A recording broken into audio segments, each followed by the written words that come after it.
So now let's see how we can work around with two-strip color effect inside of HitFilm. So over here you can see that I have a footage, and if I were to go around under effects right here, and if I were to go around under color grading, so let me just go around and expand this, then you'll be able to go around and see that two-strip color is an option over here. So if I were to go around and click and drag this out, so let me just go around, click and drag this out right here, the two-strip color has been applied out right here. You can go around and choose presets right here, like Halloween and Icy and Invasion right here, Modern Horror right here, Sandy, and so forth as you like this. And you can also go around and change around the filter, the red filter right here, the red dye filter right here, the sign, and so forth. You can work around with the brightness, and you can work around with the saturation as you can see right here, and work around with the offsets over here as well. Let me just go around and remove out this effect right here.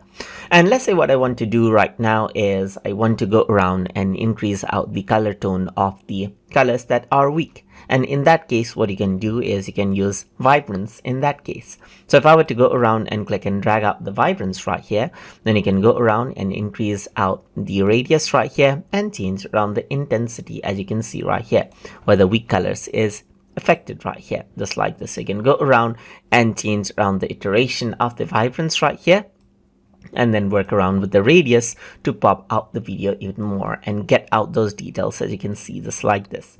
So that is how you can work around with two-strip color and Vibrance effect inside of HitFilm. So I hope you guys learned something as always, and as always, please like, comment, share, and subscribe.